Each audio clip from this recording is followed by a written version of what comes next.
Thank you so much for the introduction, and Russ for the beautiful groundwork you laid there for this. I really appreciated that. Yeah, so I feel at home and in good company in this crowd, and I feel honored to be invited to share a little bit about this book. I'll hold it up for you. I have no claim on the cover, but I think it is particularly beautiful. Feminist Prayers for my daughter. This book came out this past March, but it started probably 5 years ago when I found out I was pregnant with my daughter. She just had her 4th birthday. And at the time, I was really having to reckon with patriarchy in the Catholic Church and in our culture. And as someone who had considered myself a feminist, I was a little surprised to have to confront it in a way that I was not expecting, which was a way that was much more personal, and the stakes were high for me in my life, in that I was writing for a pretty popular millennial Catholic women's ministry, and started getting some pushback from bishops, but also the bishop of the diocese where the ministry was, but also a lot of women. A lot of pushback from women who were concerned that I was speaking too politically, or I was too social justice oriented. And all of this was really painful. And it kind of culminated the same week that I found out I was pregnant with my 5th child. I have 4 boys. And the same week that I found out I was pregnant, a devotional book that I had written for this ministry was pulled off the printer by the bishop of the diocese because so many women had raised red flags about me and my liberal agenda. And when this happened, I just knew with every fiber of my being that the baby in my womb was a girl. I just knew it. And I had never had that experience either way with any of my children, and had made my peace with being a boy mom. And this was a surprise pregnancy. It was not planned.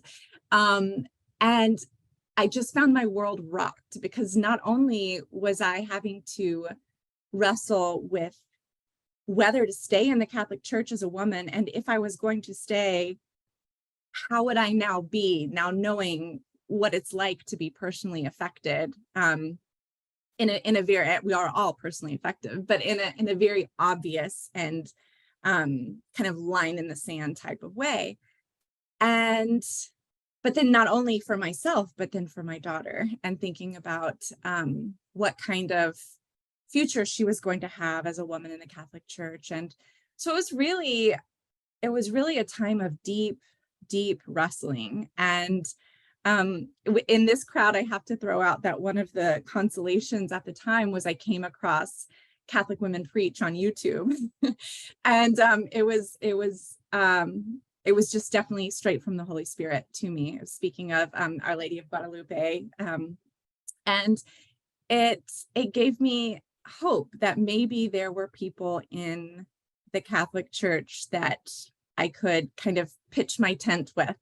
And so that kind of became my my life raft, I guess, was finding like-minded people who were willing to stick their neck out and willing to make waves.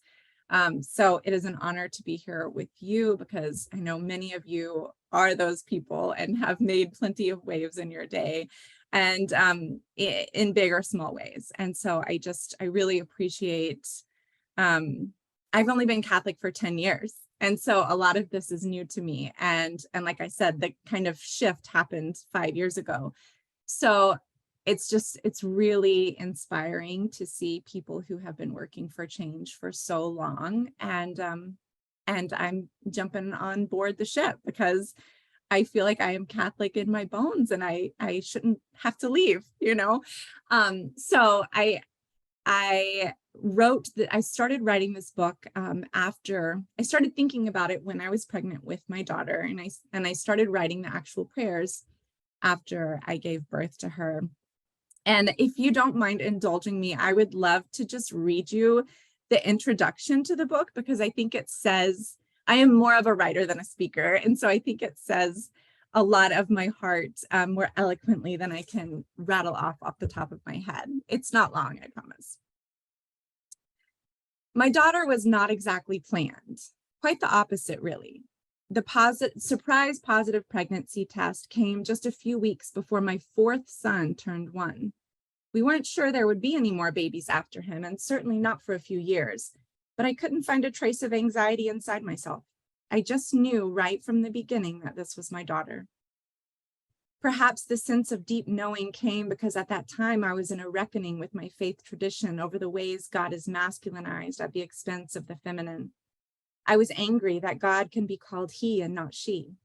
I was exhausted by the all-male hierarchy within Catholicism, the church tradition I belonged to. I was adamant that Christians needed to be disentangling ourselves from racism, homophobia, colonization, and xenophobia, and I believed that female leadership would move that work forward. I was longing to relate to God as mother, not just father, but was unsure whether that would ever feel comfortable. Then, mere days after finding out about the pregnancy, a book I had painstakingly written was pulled straight off the printer by a bishop who deemed me too dangerous to represent the prominent women's ministry publishing the book. There is no overemphasizing the deep shift that occurred in me after this, and it had more than a little to do with the fact that I was carrying in my womb what I knew to be a little girl. She gave me something to fight for, someone to fight for. In the loneliest hours of my faith, when I've been ready to light a match to the whole thing, the life of my daughter has made me stubborn and brave. I cannot walk away from a God who gave her to me in my time of need. Instead, I have accepted the invitation to reimagine this God I once thought I had pegged, the God who is neither male nor female, yet both masculine and feminine, the God who shapeshifts into the symbol or metaphor we need at any given moment, the God who transcends language but still invites its use, the God whom some mystics called mother and others lover. As I wrestle with my own way of being with a God who is endlessly more mysterious than I once believed God to be, I feel a sense of awe at the idea of my daughter one day doing the same. It's true, this book came from my own need for more liberated ideas about God, but it also came from the longing for my daughter to know God, and in coming to know God, to better know herself in this way much sooner than I did. The word feminist in the title of this book is quite literal in its definition of simply believing that women are inherently equal to men. But it is important to me to acknowledge the harm that has come upon the BIPOC, LGBTQ, and impoverished communities from the activism of white feminist political movements that has left them behind. I bow with gratitude to womanist theologians in particular who have been leading voices in this social critique. I hope and pray that women of all backgrounds can find themselves and their daughters in the pages of this book. I have carefully chosen the names by which I address God in these prayers. Some are derived from the Bible, others are metaphors crafted by my prayerful imagination. No single name could ever be expansive enough for the one whom we call God, but I like to think that if we use as many as we can conceive of, we might begin to scratch the surface of the great I Am. This book is for mothers, yes, but it is also for fathers, grandparents, godparents, aunts and uncles, cousins, step-parents, sisters, foster parents, coaches, mentors, pastors, chaplains, teachers, and family friends. It is perhaps most of all for women who are remothering themselves. It is for the churched and the nuns, the devout and the doubters, those who lead congregations and those who would never step foot in a house of worship. It is for those who want to see a healthier, safer, more equitable world for our girls. It is for all who are determined to clear the brush, machete in one arm and daughter in the other, until there is a path for her where once there was none. So that is the book in a nutshell. But I wanted to read the ending, especially because I really believe in intersectionality, and I believe that you know, when one marginalized group is amplified, when there's attention around it, when there's justice sought to right the wrongs, then I think other marginalized groups benefit from that. And I think that the only way to move forward is for us to not compartmentalize or make a comparison game out of marginalization. Like we've got to amplify the other communities as we're doing our work in feminism. And so one thing that I really believe in restoring the feminine part of Christianity, and there is great history of the feminine there, is not just for equality for women, but also to make more whole the human psyche itself, for men and for non-binary people and for people of all genders. Like we have to stop repressing the feminine inside of each one of us as individuals and ourselves as a community. And so my hope is that, although in some ways the title of this book is very narrow, my hope is that it can also, with some creative rewording perhaps, or some imagination, really speak to everyone and speak to a greater need beyond just praying for our daughters. Although obviously I believe in that. I think it's really important, or I wouldn't have written this book and titled it that. But yeah, I am excited to hear feedback from readers, and I've gotten a lot from women who are, like I said, that I had hoped would happen, who are remothering themselves and praying these prayers for themselves. And I've heard from fathers who are praying these prayers even every night for their daughters in bed, and it just moves me so much. And there are some, I wouldn't pray necessarily the prayers for consensual sex for my 4-year-old, but I love the idea of that, like picking out which ones are age appropriate at the time, and sharing that with your family. So I've been really so moved by it. I imagine that many of you are familiar with Joyce Rupp. So I have to give her a shout out, because she is one of my favorite writers and is an inspiration to me. I had the good privilege of connecting with her a year or two ago, and got to tell her, she endorsed the book. I got to tell her that she inspired it. So one thing that I do in the book is experiment with different ways to address God, different names for God. And I got that from Joyce Rupp, because her book, Fragments of Your Ancient Name, was the first one that I ever read that did that used kind of a religious imagination that was more free than anything I had ever experienced before, in the creative ways that she addressed God. And I wanted to use that for this book, because I found that even for myself and my own prayer life, pulling different aspects of God for the situation that I'm actually praying for, took my contemplation and my imagination and my aha moments, took them to another level. Because when we have a very confined and small vocabulary for the appropriate ways to address God, then we miss out on so much of the mystery and so much of the marvel that is getting a taste of the infinite. One of my favorite metaphors for this is my spiritual director, who is phenomenal, told me once, when I was kind of in the middle of this wrestling, she said, the spiritual life is like everyone trying to identify an elephant blindfolded. So we're all blindfolded and we're feeling around this elephant, and I'm feeling the tusk, and someone else is feeling the trunk, and someone else is feeling the tail. And so what we're going to describe are vastly different things, and they don't seem like we could even possibly be talking about the same thing, but it is a part of the whole. And it's important that we do describe what we are touching and what we are encountering, because otherwise, how would we ever know beyond our own limited experience and small experience of God? And we know that there's so much more.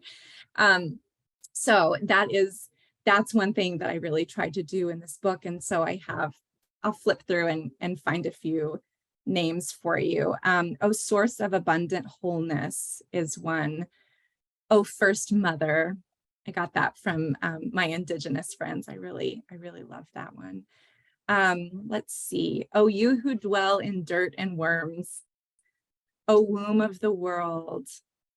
Oh, still small voice. Oh, star of wonder.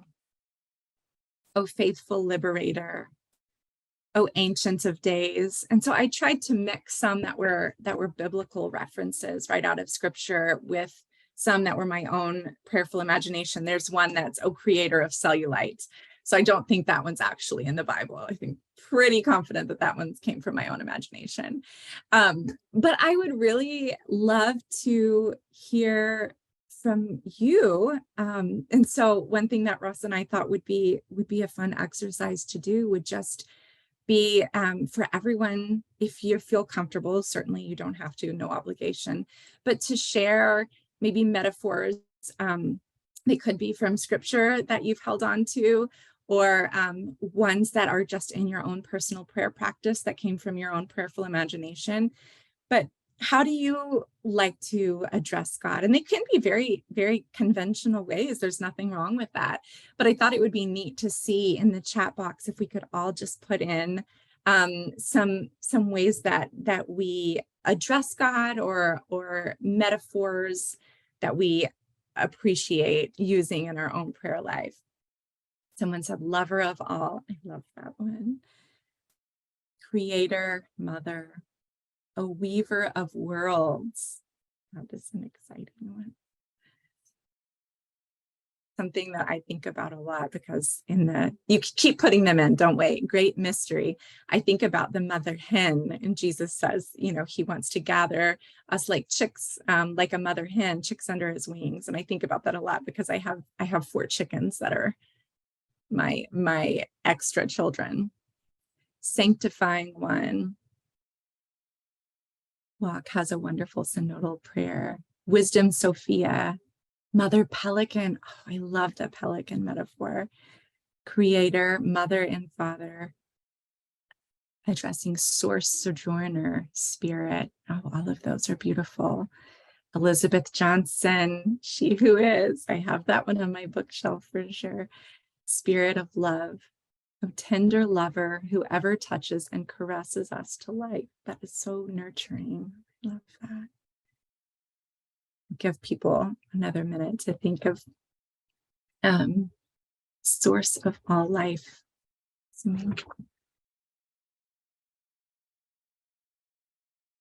I live on the Iowa prairie in central Iowa, and we have prairie and woods behind our house, and so I really get spoiled in finding God in the trees and in the source of life that way. We have deer and little creatures, and it's always just a reminder of the hugeness of this web of life that we're a part of.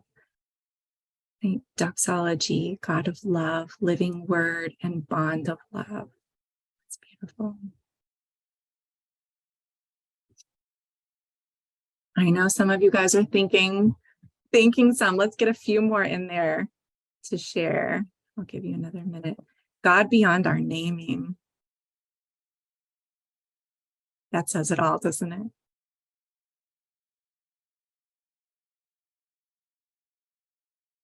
Oceanic oneness. I've never heard that. That's beautiful. Baker and her yeast. That is a cool one. Mama bear. Heidi. Hi, Heidi. Don't know where you are, but hi.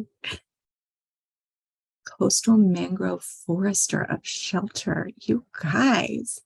God is pregnant mother. Breath of life. You were on the same wavelength. These are really beautiful. Thank you so much for sharing them. I hope maybe if shepherdess, that's one that I use in the book too. If you see one that sticks out to you that maybe is new or just feels like it's calling your name, maybe you've heard it before, but today it just jumped out, why don't you just write it down? Just jot it down real quick on your, piece of paper that you have nearby, your notes app on your phone. Russ is going to compile them. Perfect. That's wonderful. But I would just encourage us to, I'm going to do the same. I'm going to choose a new one and just encourage us to experiment with praying with a different name for God and see what that feels and what comes up inside of us. And does it shape our perspective a little bit more? Does it challenge us? Does it feel uncomfortable? All of those things are really healthy and helpful to open ourselves up to and explore. So thank you guys for humoring me and indulging in that little exercise. I think now we are going to have a time of Q&A. You know what? I forgot to read. Before we do the Q&A, I told Russ that I would read a couple of prayers from the book. Is that okay with you guys before Q&A? Okay. Maureen is giving me a thumbs up. I saw your thumbs up. Okay. Well, the first one I chose for us tonight, I chose specifically for this crowd. This is a prayer for women's ordination.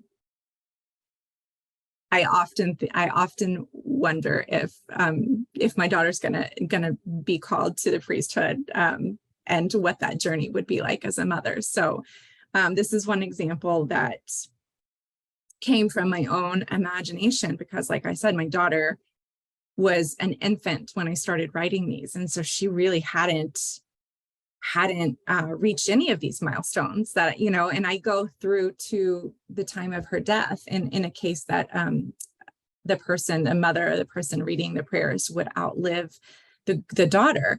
And so, there's this whole life that I had to imagine for my daughter, turning 40, going through menopause, or all of these, her wedding day, or choosing a different vocation. There's all of these, all of this prayerful imagination that had to happen. So one of them was, what would it be like to have a daughter who wanted to be ordained to the priesthood as a devout Catholic, and how would I feel, and what words would I want to pray for her? And it was a really beautiful exercise, because in doing that, I found that I was praying for all the women who find themselves in that place right now. And I'm friends with the women at Women's Ordination Conference, and I told them, like, you can use the prayer anytime you want. Please feel free to use it. So here we go. A prayer for women's ordination. O truest bread and wine, you nourish us as a mother does, feeding us from your very body, saying, take and eat. You are the giver and sustainer of life, the one who calls and the one to whom we each must answer. You pour out your spirit on your sons and your daughters. So I pray, if you call my daughter to be a priest or pastor, let no man stand in her way. Make a path for her to answer your call. Give her the strength and stamina to follow your voice. And if she one day ministers to your beloved people, may they be nourished as by a mother, who feeds them as though from her very body, saying, take and eat. Amen.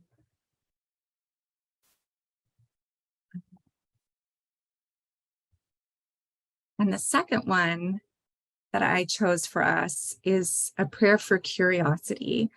And this is one that feels very malleable, that can be used really for anyone of whatever gender, but that, with just a few tweaking of the words, that it really is an example of one of the prayers in the book that speaks to us all. But specifically today, we're praying for our collective daughters in the Catholic Church. A prayer for curiosity. O star of wonder, give my daughter the gift of wonder, the gift of a curious soul, the gift of not needing all the answers.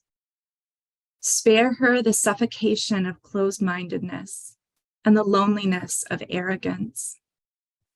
May she rejoice in finding that love is not contingent on certainty, and faith does not necessitate self-righteousness.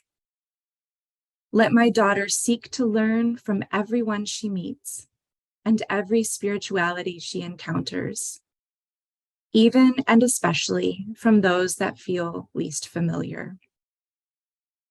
May the millions of ways humans reach for you draw her deeper and deeper under love's outstretched wings. Amen. So now we can move to Q&A. Russ, does that sound good? That sounds good, Shannon. Thank you so much for reading those two beautiful prayers. Folks, if you do have a question, what we'd ask you to do is down at the bottom of your screen, you'll see a little reactions tab. And if you click on that, you'll see a button that says raise hand. And if you could use that to signal to me that you have a question, I'll just call on people as the hands go up in the order that they go up. Shannon, I saw this, and this was a question I was going to ask you anyway. I saw this in the chat that there are obviously going to be women and men, parents who have a daughter, and many who have sons too, who struggle with the church's patriarchy. And I know that there's no right answer to that question. I know my brother and sister-in-law chose to join her church, the Episcopal Church, and that's where they're raising her children. But I wondered if you'd be willing to share a little bit about your journey with your sons and your daughter in this church, and how you're grappling with that. Yeah, I appreciate that question. It's a big one for sure. Yeah, it's something that my spouse and I talk a lot about, and my oldest child is only 13. And so it's a critical age for him, but we're kind of new at this, like the whole, like they are really listening and understanding. You know, it's easier to take kids to mass when they're little and they don't really they're not listening, or they're not ingesting directly what's going on around them, or what is being taught necessarily.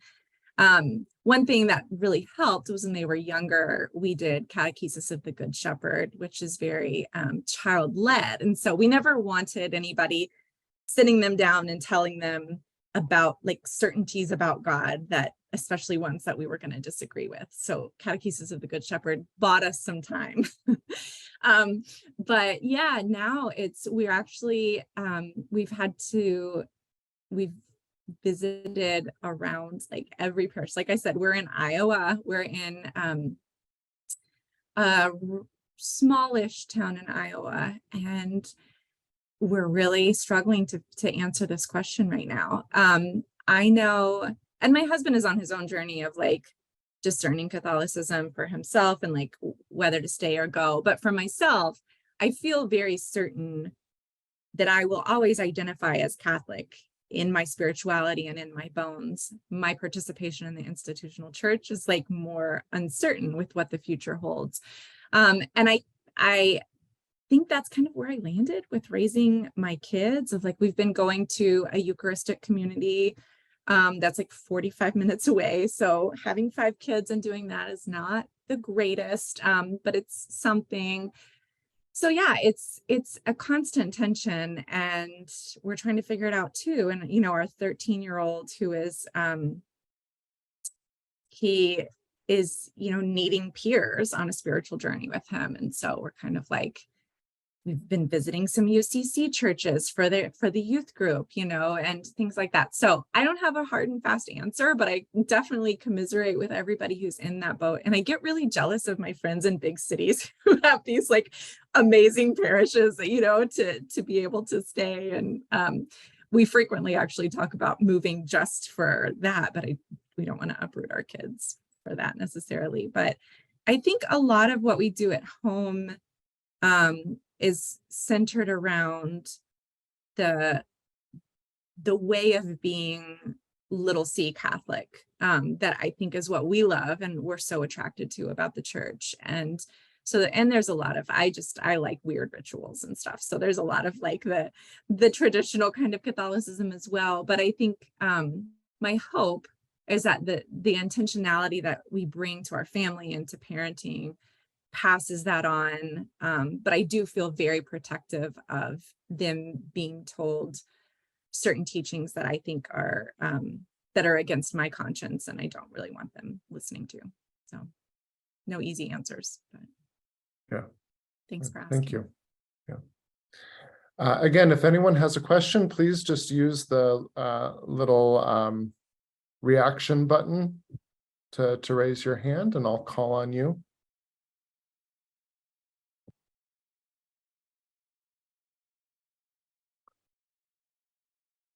All right, here we've got a couple. Let's see, we've got Marianne. Let me bring you up on the screen here, Marianne. You'll just need to unmute yourself. Go ahead.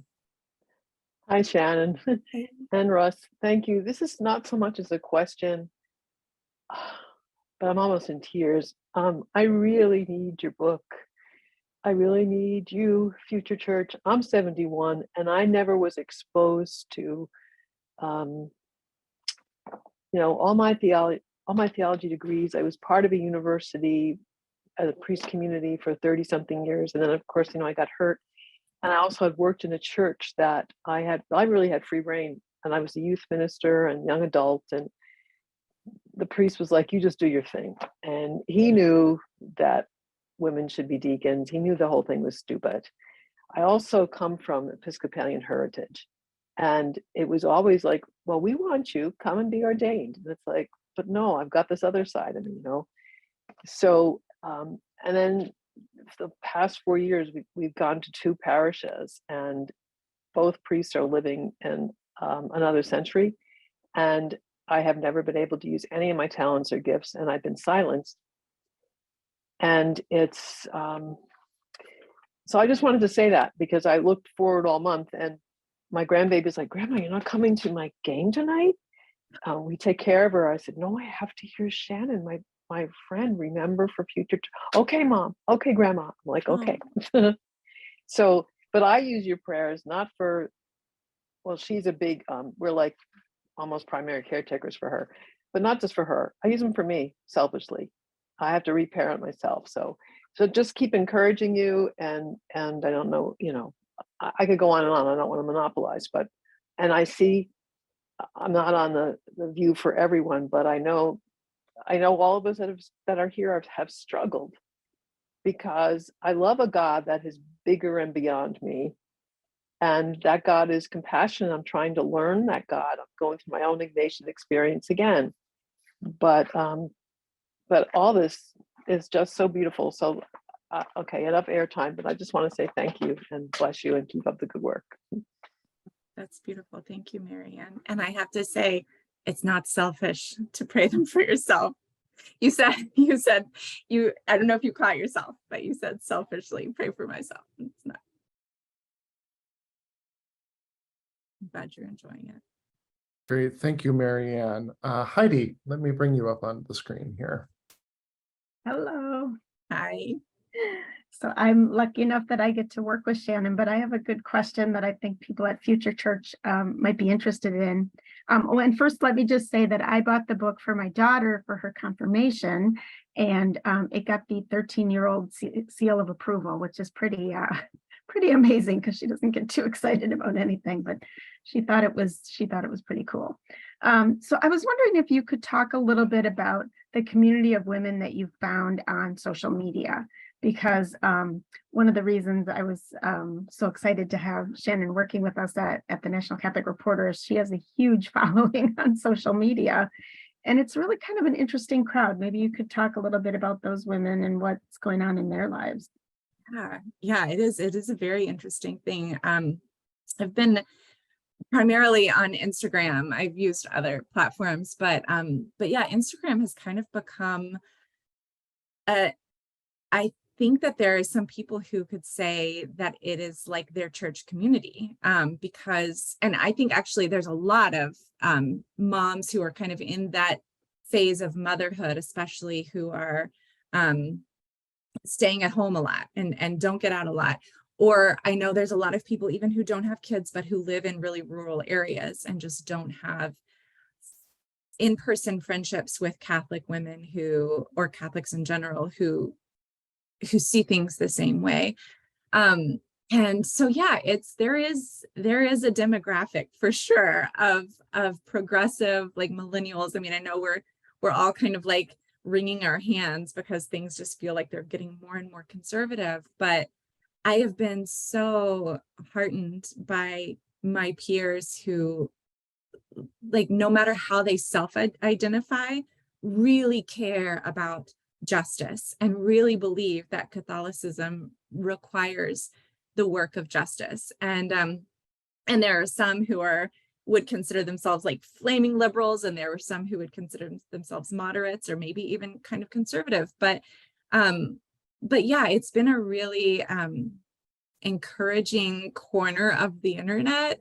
And I think, while there are certainly people who like turn up their nose at, anything that I say, I think that there is something to be said for a space that really kind of invites in like a third way, because I think people really feel like either they're so disillusioned with Catholicism that they have to leave, or they have to stay and just sort of swallow the right-wing language and kind of toe the line in order to stay. And so one thing that I really love about my job at NCR is that I get to introduce a younger crowd to this resource that is reporting on stories that they care about and is like doing the work that they want to see and didn't know was already happening. So that's been a really exciting thing for me.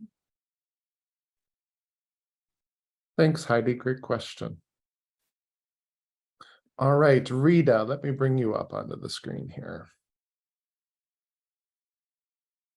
Hi. Hi, thank you. So nice to meet you, Shannon, and congratulations on the book. I know, because I've tried to write a few things. I actually was honored to preach for Catholic Women Preach a few times, and it takes courage to put yourself out there. So I just wanted to thank you for doing that. I'm also really interested in your sources of inspiration, and how, I don't know if you've found, I think it's Kelly Lattimore or someone more progressive. Oh no, not so much, just real like art that says the old, blue-eyed blonde Jesus, hey, that's just not really what's going on. And I don't know if you've encountered the work of Laura James. So she's done some amazing images she painted for us, for FutureChurch, and for me. Mary Magdalene and the Risen Jesus. It's a 4-part series, and she's working right now on the Stations of the Resurrection. And Russ just put her link up. But I don't know, I'm going to tempt you like with an idea of using some, I guess, selected, just real. I'm not going to call it feminist. It's not feminist. It's Jesusist. It's like. And I'm going to plug FutureChurch's petition to expand the Easter Gospel to include all of John 21-18. And if you go on Laura's website, or if you go on FutureChurch's shop, you'll see the Easter cards. And the first one is called by name, when Jesus calls her by name. And that's the moment of revelation. The next is commission. Jesus commissions her. That's Sandra Schneider's language. Commissions her to proclaim. And then the third one is Mary Magdalene proclaims. And then the fourth is the Pentecost with women there. And you could hang those 4 and then just put a black curtain over the first 3 and say, this is what the church shows us on a Sunday. You never see those first 3 on a Sunday. And then once you've seen the richness, you feel the deprivation. In fact, I'm getting emotional just saying that, because that's my idea for when the whole Stations of the Rest is done. We're going to do a show of that. And I'm just sort of throwing that out as an idea. If you're going to do another book, like Lectio Divina on the real Jesus interacting with the real women. So that's all I want to say. That's Thank you. beautiful. Thank you. And thank you for letting me know about this artist. I'm gonna go look that up. That's wonderful. Thank you, Rita. And I did put the link to the cards that she was mentioning in the chat. Vinci, let's get you in here. Hello. Yes. Hi, Shannon.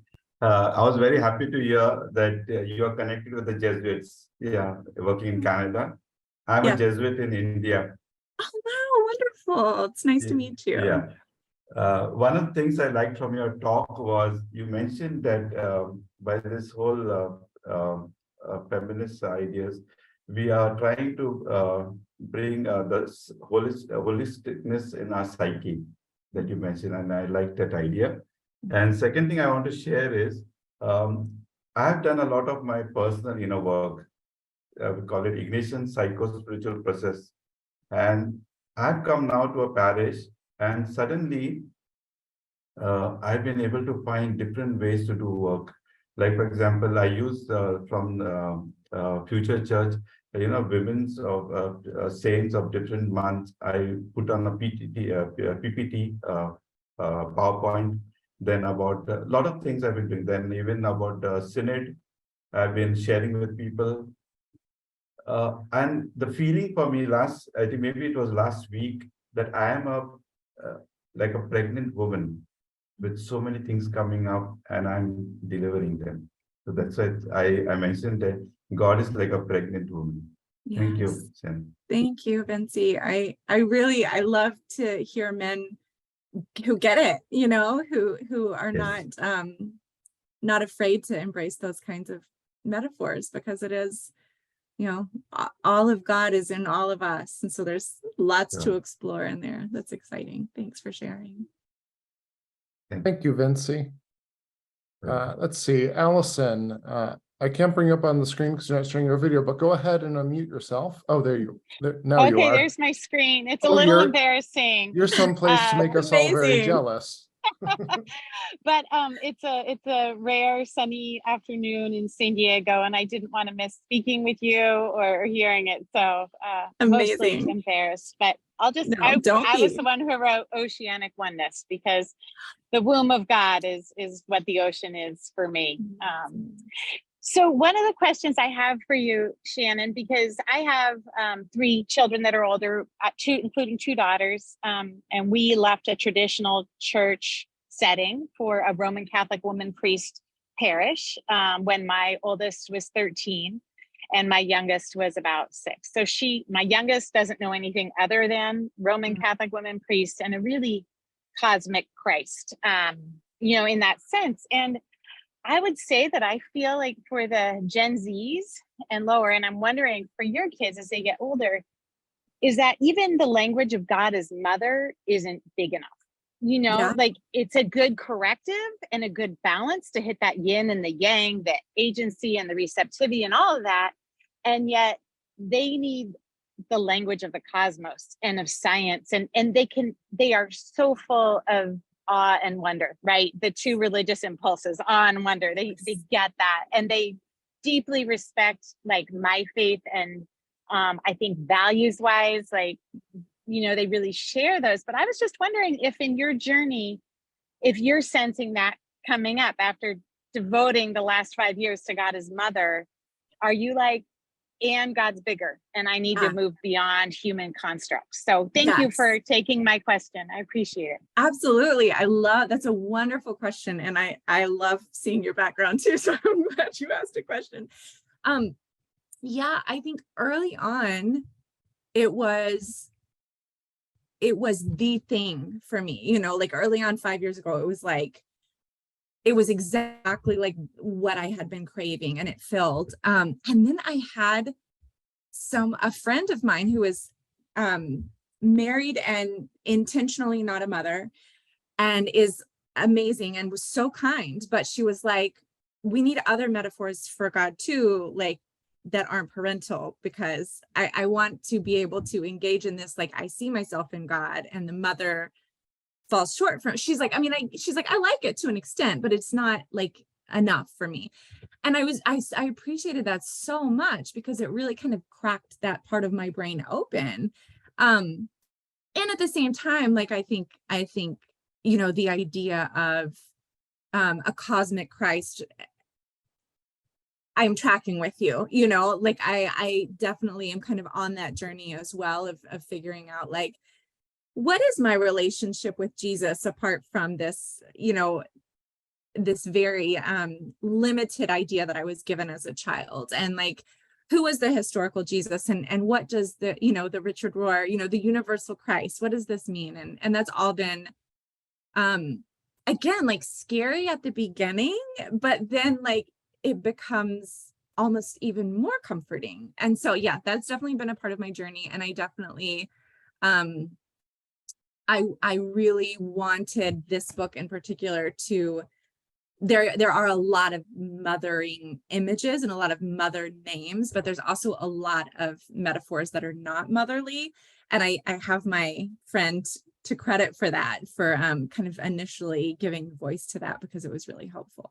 And I think just for, even for women who are mothers, I think or for men who are fathers, like, that's not all you are. You also, you know, play all of these different roles. And when we look at scripture, you know, it was written in its own time and place, but even then there are so many ways that God is described, that are languages that use, that words that use language that is like more animalistic, or, you know, more nature-based or things. So I don't know, there's such a wide spectrum, and I find it really fascinating. Great question. Thanks for asking. Great. Thank you, Allison. Enjoy your sunshine. Shannon, it looks like there are two more hands up. Do you want to take both of those? Do you have some time? Okay, great. All right, Sarah, let me bring you onto the screen here. I've seen you girls for a while now. I'm so glad you finally get to talk. Thank you. Hi, Shannon. I'm Sarah, and this is my daughter, Madeline, who's 12, and Mary, who's 9. Hi. And we have Elizabeth, who's 6. She's getting ready for bed.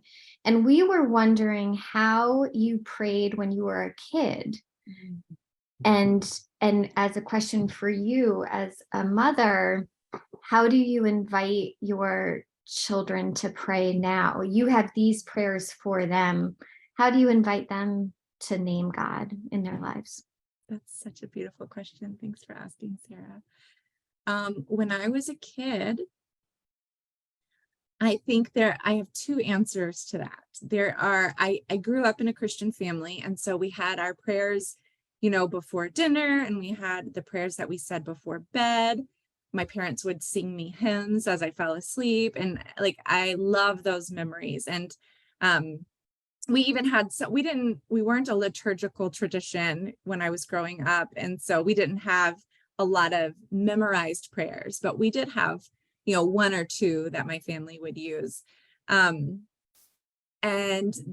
so I knew of kind of the basics of what maybe is traditionally considered prayer, and I did those things, and I liked it. But there was something else that I did that I didn't know was prayer at the time, you guys, and that was, I would kind of go outside and just feel. And I would just kind of notice how happy I felt when I was outside. And I would notice like the way that the birds sounded, or did you guys ever make soup when you go play outside? Do you ever do that with like leaves and berries and stuff? That was one of my favorite things to do when I was a kid. And so now I look back and I think that was one way that I prayed, was that I could be with God in creation. And I felt so peaceful. And I think anytime we have that deep feeling of peace inside of us, that's God. And so I look back on those memories of just being alone in the quiet outside. Didn't have to be outside, but for me, it often was. And now I know that I was praying, because praying really is just being with God. And so I don't know, I hope you guys get to do that too sometimes. Does that feel familiar? Do you ever do that? Yes. Yeah. That's cool. Stop it. She said something. And then with my kids, that's a lot of what I encourage them to do. We also I really enjoy like sensory stuff, and like I have ADHD and some of my kids do too, and so we like to like hold stuff and feel. So like we like to light candles, and I have some like we kind of collect things. So we have like our holy water and our blessed salt, because it's fun to touch stuff when you pray, you know. And so sometimes I will say a prayer, like a written prayer, while I'm doing that stuff.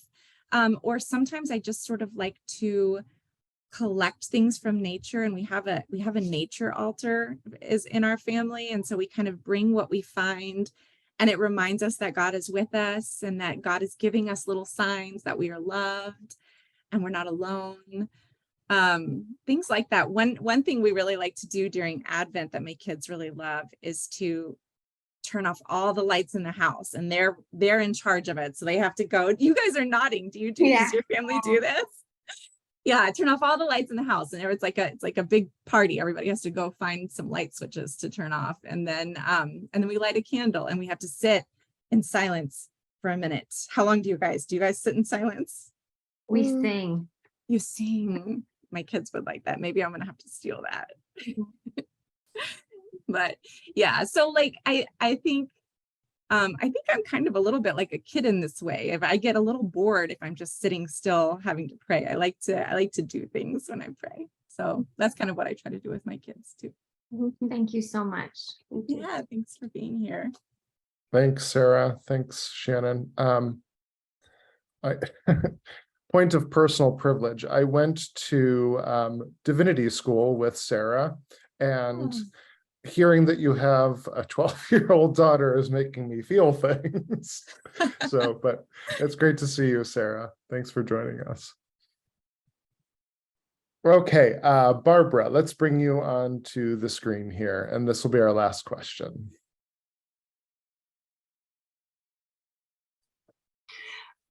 Hi. This has been absolutely wonderful. I have 2 grown daughters in their 40s, which they don't like to say. And they have 2 daughters of their own. And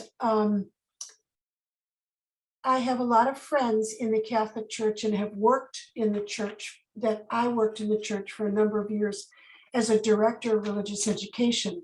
And one of the things that I was thinking about when the questions were asked about how to help children or even ourselves pray in different ways, I think it is extremely important, one, that we look, and I went through the journey that you're going through about God in the feminine, you know, but as we know, God has no gender. And that's an important thing to even get across to children in whatever developmental stage they're in.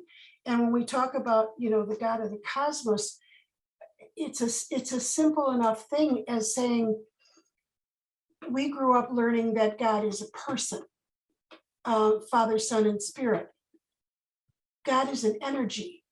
And so a life force and things like that. And so kids get that, especially with all the media with superheroes, et cetera, however they imagine it is, you know, developmental, you know, and that needs to keep being talked about. Maybe Russ can help me in this. In the old-fashioned Catholic teaching, there were 4 types of prayer: thanksgiving, request or asking for, you know, something from God, expression of sorrow, and I thought there was a 4th one, but I can't pull it back now. But to the woman with the 2 girls just now, I was thinking that we don't need to do the memorized prayers that, you know, certain people of a certain age and a certain hair color grew up with. We can simply, again, like you say, be with God and pray from our heart.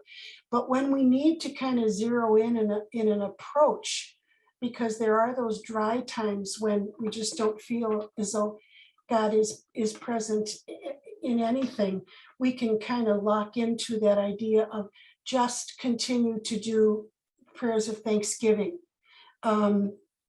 prayers of intercession for other people and their needs.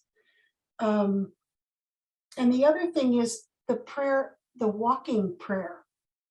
The mystics do talk about this a lot, that when you're walking, that in itself is a prayer insofar as the intention of praying is there.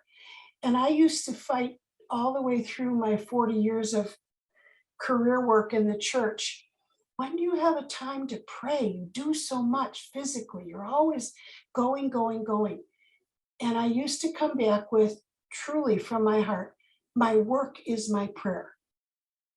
And that's just a partial thing. It's like this, to keep thinking about prayer in the broadest possible things that we can do.